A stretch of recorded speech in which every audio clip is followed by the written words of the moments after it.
While we wait for the computer to start, it's the old story, how many computer scientists does it take to turn on a computer? I want to thank the EPIC Foundation. I've been coming to Taiwan now for over 20 years, and at the behest of the EPIC Foundation, but also to interact with many, many corporations here. And I have to say, speaking for myself, but more broadly for computer science at MIT. There was a computer science and AI lab, and before that there was the LCS, and before that the AI lab. A lot of what we've done, a lot of our innovative research has come because we have collaborated and received support from Taiwan. And I think we're all immensely grateful for the relationship and enormously value the relationship and appreciate the openness of people in Taiwan to talk about things and innovate. And so again, I want to thank all of you for everything you have done for us. Okay, on to the main event. So I want to start with some numbers. Everyone says healthcare costs too much. And my view is not that we spend too much on healthcare, but that we get too little for what we spend.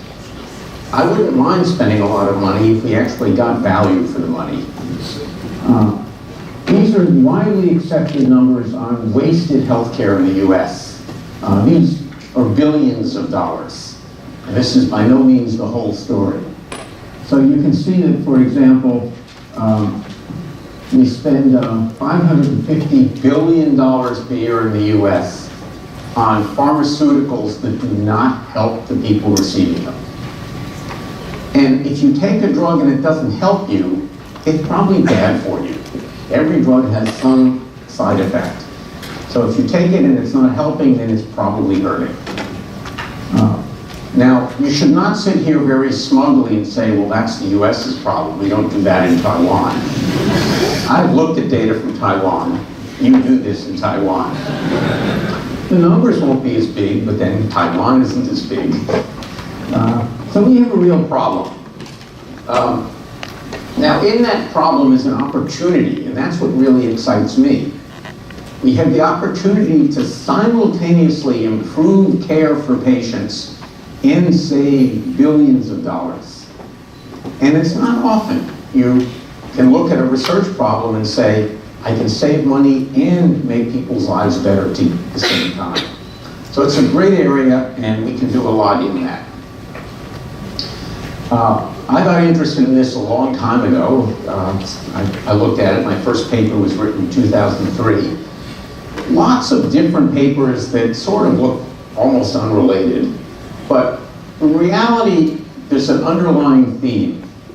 And the theme is to match each individual patient, not averages, not groups, but people, individuals, to the right treatment by the right provider at the right time.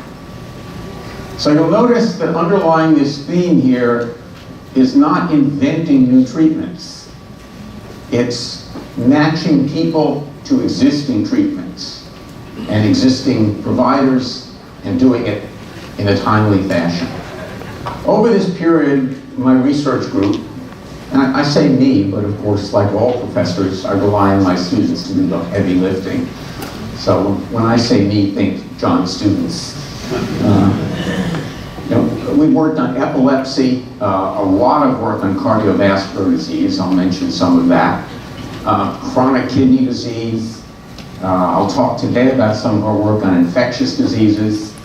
We worked recently on voice disorders and motor disorders, but those are just some of the diseases.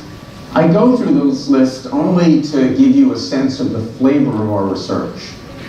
That even though I'm a technologist, I prefer to work top-down, that we start with a problem, and that problem is often a disease, and then think about how we can bring the tools of computer science to bear on that. And to me, that sort of keeps our eyes focused on a goal. And I think that's a very important way to approach research. We've looked at lots of different kinds of data. a lot of time has been spent with electronic health records, and this will be growing as the electronic health records are getting better and more plentiful. In the records and also outside the record are a lot of signals. Signal processing is a very important part of what we do. We looked at EEG signals, those are the brain waves, ECG, the electrical activity in the heart. Recently, we've been looking a lot at accelerometer data. We have a device that puts on the throat, and you can't wear it when you're wearing a tie, by the way. Measures what your vocal cords are doing. I've gotten very interested in people who have speech disorders. And you'll see today we've done a lot of work with videos. Billing data. It's easy to turn up your nose at it. I can spend a half hour saying what's wrong with billing data, but in fact it's extremely valuable. Not because it's high quality, but because it's high volume. And so you can do a lot with it. I spent most of my time looking at the Medicare database, about 88 million patients. Spent time with the Taiwan subset, 1 million patients, and lately with private insurers. But I'm a computer scientist. My students are doing PhDs in computer science, so technology matters a lot.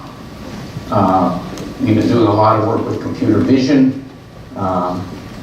We've done a lot of work on motion and color magnification, some of that in conjunction with Bronco Computer, video analysis, ambulatory monitoring, untethered monitoring. I think more and more healthcare will be improved by what we can learn about people outside of medical environments, monitoring them as they go about their daily life. People behave very differently when they're not in the doctor's office. And the main topic for me today is machine learning. And I promised Josephine I would not put any equations on my slides. And I will keep that promise. Just imagine more complicated math than any reasonable person wants to look at. That's what graduate students are for. All right. So let's think about how might machine learning be useful in healthcare. Better decisions about care. One of our first successful projects was looking at the question of who should get an implantable cardiac defibrillator. This is a device that gets planted under the clavicle, connected to the heart, and if your heart stops working, it gives you a huge jolt of electricity and restarts your heart. About 10% of the people who get these devices, it saves their lives. 90% of the people who get these devices, it shortens their lives. A very complicated question.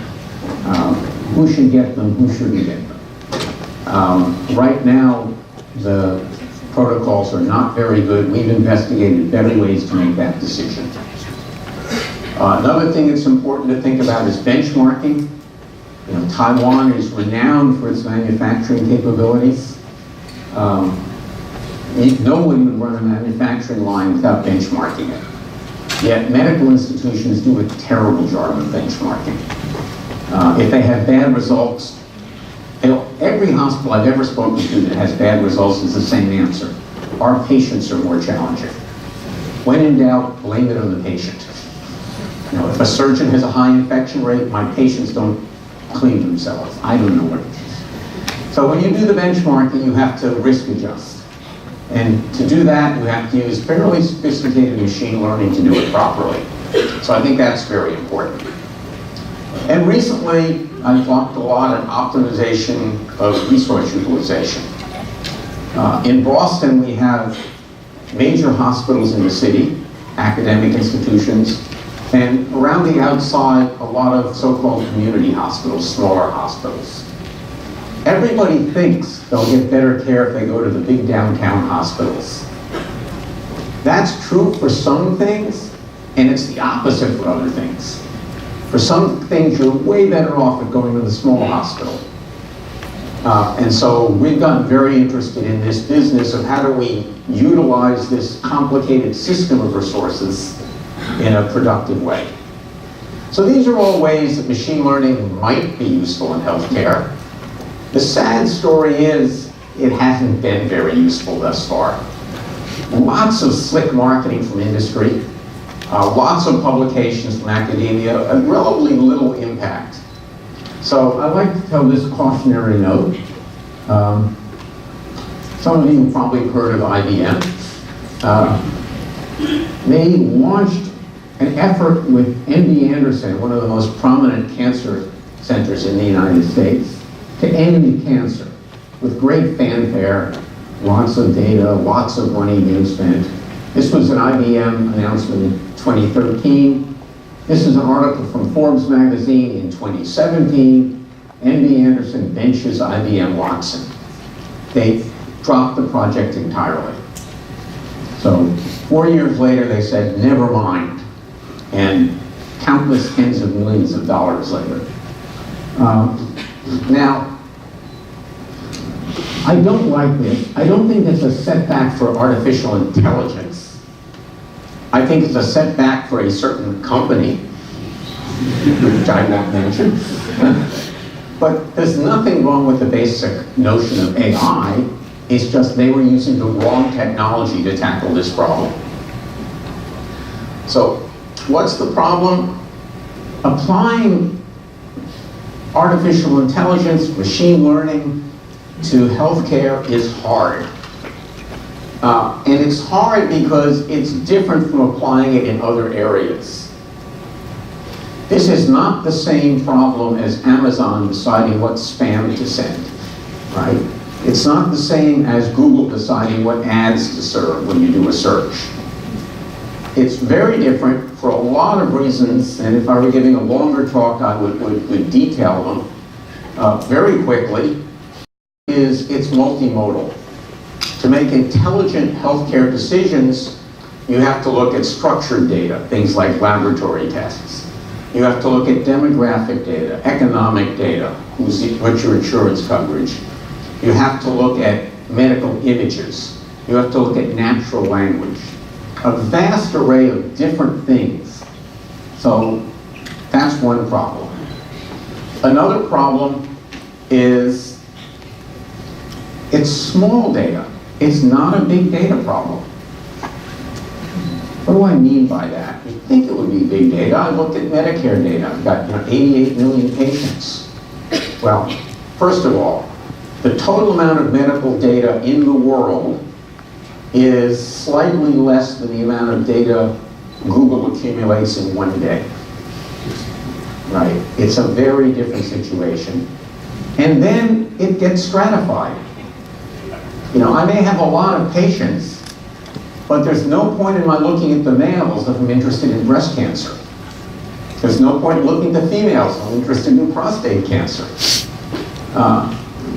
65-year-olds and 5-year-olds are effectively different species.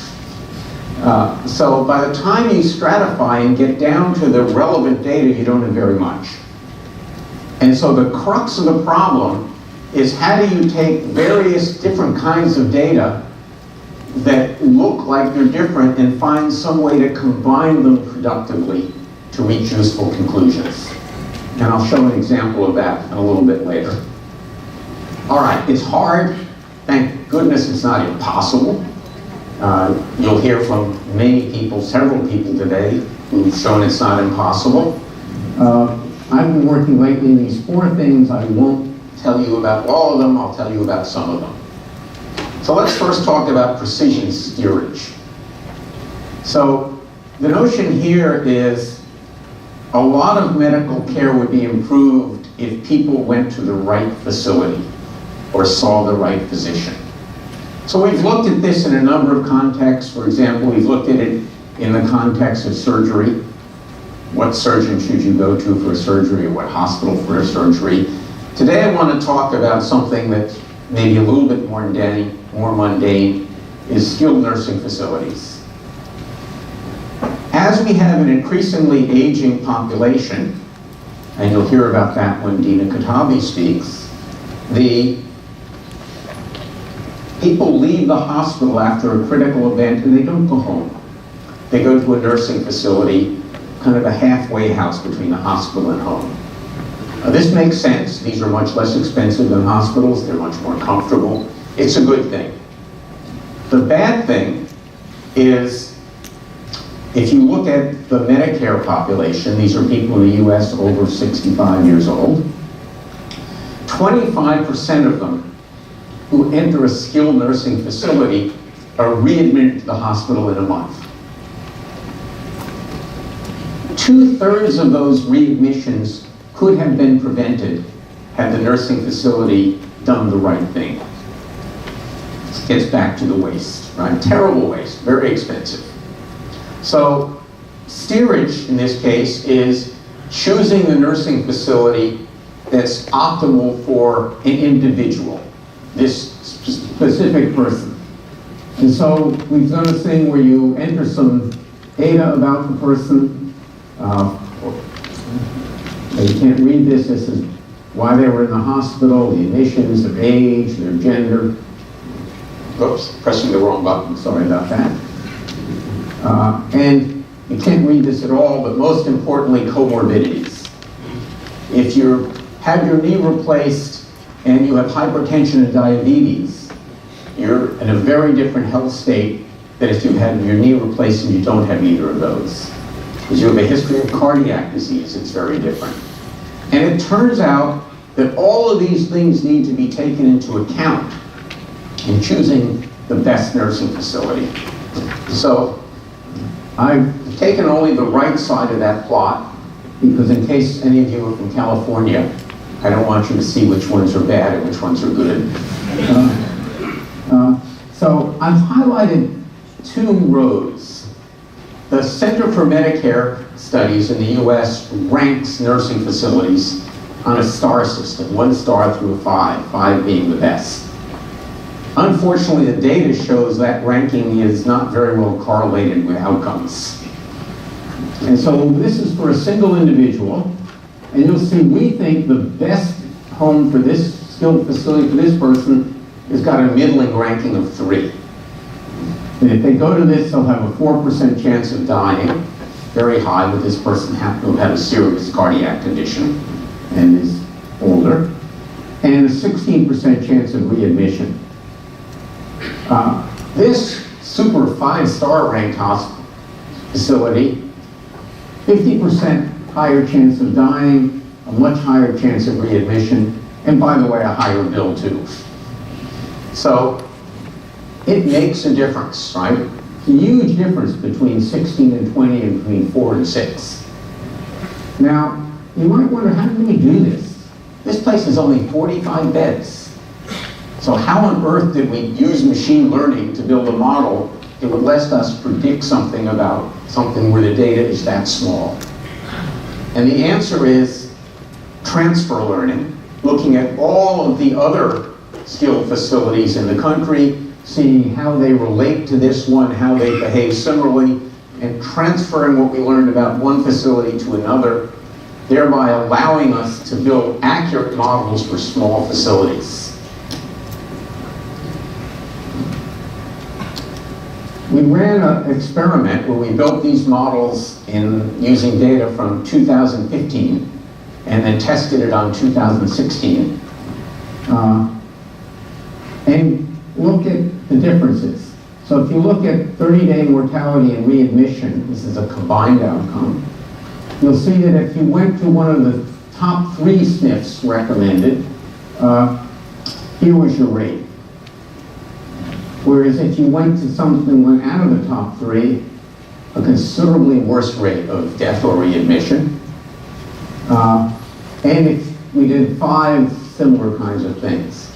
So again, a significant difference. Now you might ask the question, well, what's good is this? If I live in New York and the best SNF for me is in Texas, I'm not going to go to Texas.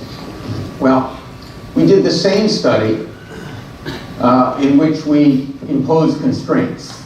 So have to be within 5 miles of your home, or in this case, 25 miles. And again, you'll see significant reductions in these outcomes. So choosing one of the top 3 in this case gives you a 6% improvement. Now you may say 6% isn't a lot, but it is a lot. 6% of 1 million people is a lot of people getting better outcomes. All right, so that's steerage. Totally different topic. Now let's look at evaluating patients. So we're going to talk about ataxia patients. Ataxia is a group of neurological diseases characterized by incoordination of movement. If you see someone with ataxia trying to walk, an advanced ataxia, you might think they're drunk, for example. They're not. They just have a disease that makes them unable to control their muscles. It's similar to, say, advanced Parkinson's in some respect. About 150,000 cases in the US. It's incurable, like Parkinson's, but the progression can be slowed and the symptoms managed with medical therapy. The trick is choosing the right therapy for the right patient. So how do you choose a therapy? You give somebody a drug. They take it for a period of time, and then there's no marker. You can't say take a blood test and say it's working. It's not like lowering your cholesterol, right? You can take a statin and then I can measure your blood and say, yes, your cholesterol is down, it's working. It's not like taking something to regulate blood pressure. There's no way to measure it. So what do? The patient comes into the office and the doctor says, touch your nose, touch my finger, walk across the room. And they make a subjective assessment based upon what they see. And say, oh, the drug is working, or nope, it's not, we'll change the drug. Well, change the dosage. High inter-rater variability. I've looked at studies, and whether or not you get a 2 or a 3 rating depends on who's doing the rating. Kind of like a movie, right? Some people like it, some people don't. And it depends upon the time of day. Some people will do better in the morning, and if they have a doctor's appointment in the afternoon, the doctor will say it's not working. So clearly it would be better if you could use a video, which you could take it home every day if you want, and have an algorithm look at the video and say, here's how you're doing, and be objective, the same algorithm every video. So that's what we tried to do. This is a woman doing a finger-to-nose test. And the doctors rate these people on a scale of 0 to 4 by half points. So 0 is good, 4 is you're really sick, 2.5 is you're kind of in the middle. So what we do is we take these videos, and all the videos we used were made with an iPhone, because we wanted them to be consumer quality videos, not studio quality videos. We then do tracking, extract motion features, and then we looked at a lot of videos and built a predictive model to rate the patients using a regression. So let's look at the motion tracking. That's not actually her face, but I didn't think I should really show you her face. So as you can see, she's having a lot of trouble finding that finger. You can also see, if you look at the green, we're having a lot of trouble tracking her hand. And that's because conventional motion tracking algorithms have continuity assumptions in them usually, which are not true for somebody who's that incoordinated. So first thing we had to do was do better motion tracking. Let me move on. And so we used, we tuned an off-the-shelf convolutional neural network-based pose estimator to find the joints. And then we applied some temporal continuity constraints to the poses and got a much better tracker. So it's not perfect, but as you can see here, we're doing a pretty good job now of tracking the wrist. Not perfect. Times we put the wrist here. The good news is when we do the machine learning, it's able to figure out that, oh, this is kind of like a wrist. And then we feed it in and we build a model. And of course, you have to look at the results. So we looked at 90 different videos. And this is a gold standard composed by a panel of experts who don't all agree, but this is where they were on average. And as you can see, we did quite well. Obviously not perfectly, we make some mistakes. relative to this standard. But we're doing a very good job, and mostly we're doing a very consistent job. We then went and said, well, how do we do compared to the doctors? And there's this consortium for ataxia, which is supposedly the cream of physicians dealing with it. And we sent out an email, and we got 6 of them to agree to rate the same videos. And then we compared it to the so-called gold standard. And if we looked at the mean absolute error, you can see we did better than all but one of the experts. So we felt pretty good about that. And our correlation was in the middle. And the end of the story is we're about as good as a doctor at this. We're about as good as a trained ataxia specialist. Most people with ataxia don't get to see a trained specialist. They see a general neurologist.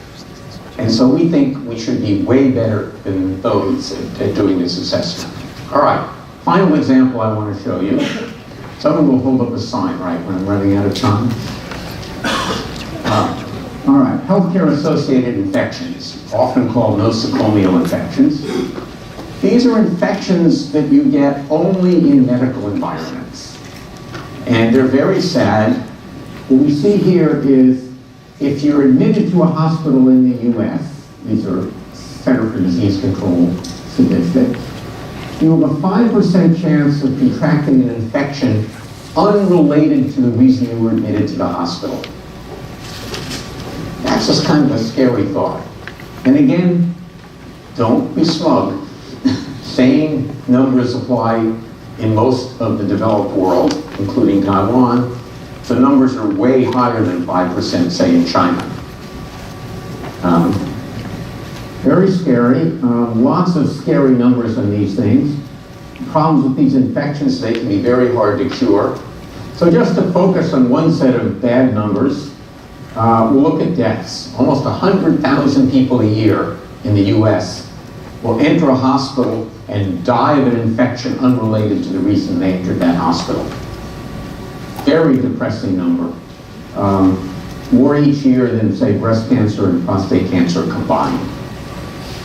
It's really a scary problem. All right, we've looked at one of these infections, one called Clostridium difficile.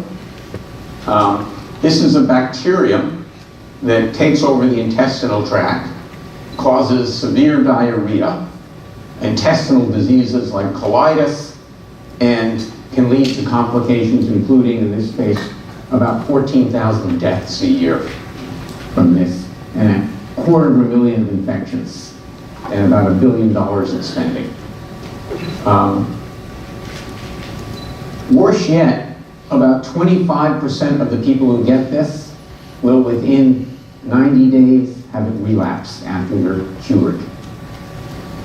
Very bad, and to make it even worse, it's getting worse every year as the bacteria mutates. It's getting resistant to treatment. And there's a lot of worry that we're heading towards strains of this that we won't know how to cure. And so it's been deemed as an urgent threat by the Centers for Disease Control. So we built a model that we apply to everyone who enters the hospital, and it predicts whether they're going to get this disease. Now, why do we want to predict it? Not just so we can say, ha-ha, you're going to get really sick. But so we can do something about it. So early diagnosis allows us to treat people early, and the earlier you treat them, the better the results. Now, we only diagnose people after they're symptomatic. Then they do a test. The test is a little bit expensive, and say, oh, you got it, we'll treat you. If we knew who was likely to get the disease, we could test them for the presence of the bacterium before they were symptomatic. And that could make a huge difference in the course of the disease. So that's one thing. The other thing, as you'll see in a minute, is the disease is often actually provoked by the way the doctors treat people. So many people have small amounts of this bacterium in their gut, and it's harmless. Certain antibiotics you take kill off the competing bacteria and allow this bacteria to take over the whole system. If you knew someone was at high risk, you could say, well, let's not use antibiotic A, which increases the risk of C. diff. Instead, let's use antibiotic B, which is less likely to increase the risk of C. diff. So again, you could make different treatment decisions based upon the knowledge.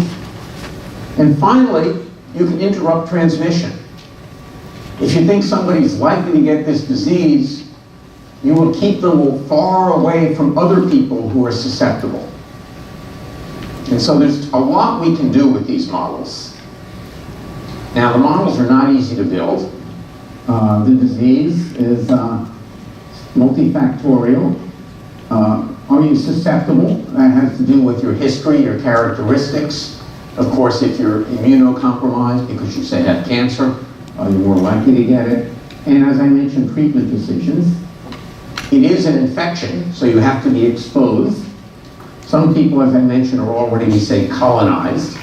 It's there, but quiescent. Other people are not colonized, and we think most cases are that. And then it's patient placement. You're in a room with somebody who's had it before. You interacted with a healthcare worker who has interacted with somebody who has the disease. The spores for this disease can live outside the human body for 40 to 80 days. So you can enter a room where someone had this disease a month ago and still get it from that person. So to build a model, we use 1,000 variables automatically extracted from the electronic medical records of the hospital, and then use what technology called multitask learning to build different linear models based upon the time from admission. So here are some of the results. So if you look at area under the receiver operating curve, we did a study in 2 hospitals. MM is the University of Michigan, and MGH is Mass General Hospital in Boston. We wanted to look at 2 hospitals because we wanted to confirm that this was a generalizable method.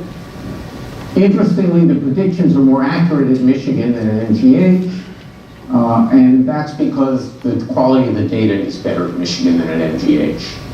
They have data fields that MGH doesn't have. MGH, having observed this difference, has promised me they will start collecting this other data. So that's a good outcome. Probably more importantly than the area under the curve is how far in advance we can predict the disease. So we're predicting it, the median prediction is 6 days in advance. That's important because it gives you time to do something, right? We want to intervene, we want to take action.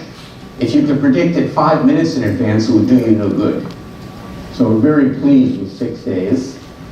The other interesting thing we can get, since we have a linear model, is we can look at what are the factors. We had 1,000 variables. So here are some of the top 5 factors. Model 1 is what's most important on the first day in the hospital. Model 6 is what's most important after you've been in the hospital a week. And you can see, interestingly, it changes. I don't expect anyone here who's not a physician to know what all of these things mean. So I'll focus on 2 of them that really caught my eye. Who here knows what omeprazole is? Not many people. Who here has heard of Nexium? Maybe it's a different brand name. There's a little purple pill that a large fraction of the US population takes. And I'm sure here too, it's for heartburn. So if you have heartburn, instead of taking a Tums, you take this every day. It's called a proton pump inhibitor. And lo and behold, it's a very important factor. The day I saw this was the day I stopped taking omeprazole. I had been taking it every day for years. And it was working for what it's supposed to. I saw this and said, I'll live with the heartburn. Maybe less pepperoni. But it's useful to build these models. Not only you can make predictions, you can get some notions about what are the contributing factors. It's only half the story. the 1,000 things we're getting from the database are about what makes a person susceptible to the disease. But we also need to understand exposure, and to do that, that's a more complicated machine learning problem, because now we have to build a complicated network of relationships. Because there's a strong belief that asymptomatic carriage is likely to play a large role. So these are people who don't have the disease but are spreading it anyway. They have the bacterium but they're not sick. And then there's the transmission vectors. Is it the caregivers? Is it the furniture? We need to identify those latent spreaders. So we built a network model where the nodes are patients, the edges are based upon the locations in the care teams, and then the node's probability of getting infected depends upon the intrinsic properties of that patient and the influence exhibited by other nodes. Think of it as like a social network, right? Whether you believe some rumor depends upon how gullible you are and who's spreading the rumor to you. I will not mention someone in the US who seems very susceptible to rumors. All right. Estimating the influence of neighbors is very challenging for some of the reasons I mentioned. We're using a maximum likelihood estimation in the presence of latent variables. We're using a technique called variational inference to do this. These are where I could show you equations I don't actually understand, but my students do. The preliminary results are highly encouraging. We get, by taking into account the network effects, improved predictions. But more importantly than better predictions, we're identifying who the latent spreaders are, who we should be worried about spreading the disease, and we can isolate them, put them in private rooms, and also the pathways. This is fraught with political complications. You know, we go to the hospital and say, this nursing team is spreading a disease. It's not news people want to hear, but it's important news. Oops. All right, wrap up. So the most important thing I think I have to say, and I think I'm speaking not just for myself here, but for my colleagues. You'll hear from 3 other members of CSAIL. We all believe deeply that computer science is really poised to revolutionize healthcare. It's not that we're likely to develop better therapies. You know, the biologists do have a role to play. But we'll figure out how to use existing therapies, existing facilities in better ways.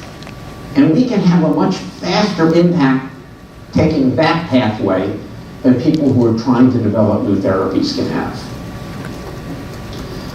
Doing this is going to require use of multiple technologies. So I talked about machine learning, but you'll hear people talk about, Dina will talk about sensing. You know, we need sensors, mobile sensors, medical sensors. We need to deal with signal processing. There are lots of important signals. Computer vision. Medical images are important, but not just medical images, the kind of videos, things I showed you. Many other technologies. So to make progress on this, what we need is a group of computer scientists who work together, help each other, and really can move forward and make a real difference. The other thing that we need to do to make a difference is have a transition path. Our goal should not be to write papers and get promotions. Our goal should be to change healthcare. To do that, you can't ignore economics. You have to always pay attention to economic factors. You have to collaborate with practitioners. Everybody you'll hear from our lab today will tell you about the people they work with. Now, I couldn't work on infection control if I weren't working with the infection control people at the hospitals. That's a critical thing, to collaborate with practitioners, and it's critical to collaborate with industry. The path from the university to the hospitals, we've been very fortunate, all of us, in getting demonstration projects in the hospitals, but that's one hospital. If you really want to impact healthcare, you can't do it just by the hospital across the street from MIT. So we need to collaborate strongly with industry in this. So along these lines, we've been trying to nucleate a group at MIT, actually within CSAIL. I think many of you are familiar with the CSAIL logo. And a group of us have gotten together to form something we're calling the Center for Computational Healthcare. And the idea is to get synergy to work together and really impact healthcare through computer science. It's a new entity. It barely exists, but we're excited about it, and we're now out there and we're recruiting people and forming partnerships, and I think we'll make a real difference. And with that, I'll stop and say thank you for your attention.